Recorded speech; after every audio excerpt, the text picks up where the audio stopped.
Hey fam, July 3rd, 2024, and I am in Luke 13 and 14 and John 9 and 10 this morning.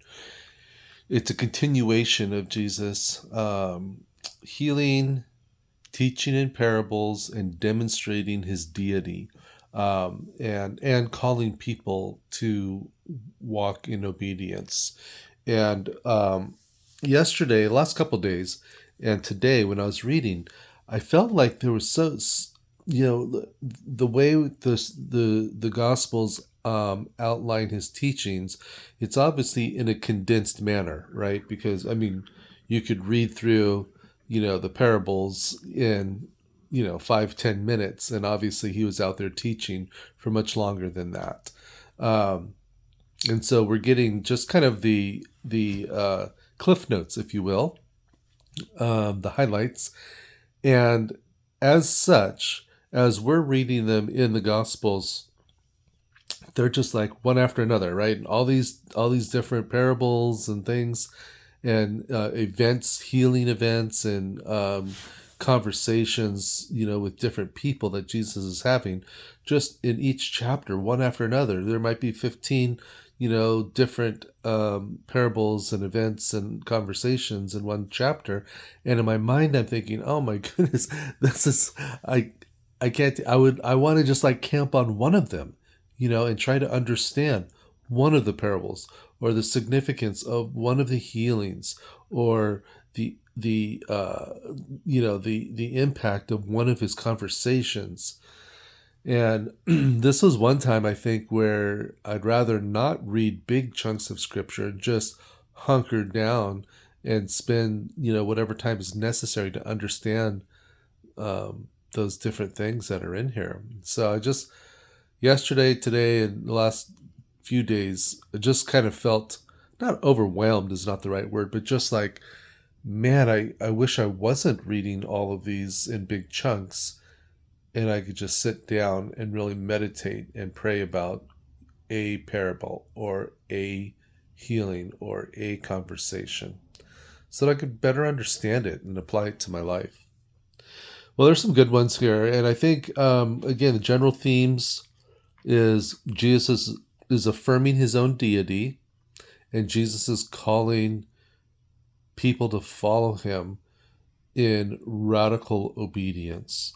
Right? In Luke, I believe it was, he tells them, hey, if you're going to follow me, you have to hate your mother and father, or brother and sister, or what, and he's saying, obviously not telling that you need to hate people, but by comparison, your love and your commitment to Jesus has to be so strong that any other relationship pales in comparison.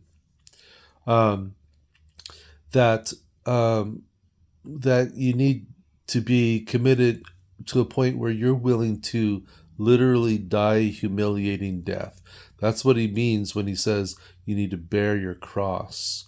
Um, at that time, that's what that was understood, right? Is that that's a brutal form of execution and torture. Um, you have to be willing to do that, and he's not being hyperbolic. He's saying this is what I'm about to head to. That was another thing in these chapters that I read. He's foretelling about going into Jerusalem and the triumphal entry, and that he's going to die, and all of that. Um, so he's beginning to drop some of that message. But he says, likewise, for us, we need to be willing to bear that cross as well. And then perhaps the most saddest part is in the readings this morning. He talked in a couple different places about there's a lot of people that are going to come to him in the last day, and when they die, and say, Lord, didn't we sit under your teaching? Didn't we you know do good works? All of these things. And Jesus is going to say, "Depart from me, you're unrighteous. I did not know you." Or as he puts it in Luke, I think it is, "I don't know where you're from." And so how do we make sure that we're not in that group of people that are deceived, that are self-deceived, and we think that we're a follower of Jesus and we're really not? Well, he keeps on repeating the answer. It's very simple.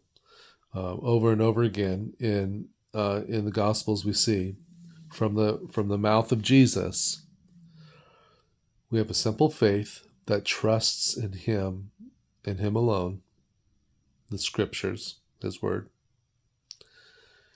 and we walk in complete obedience.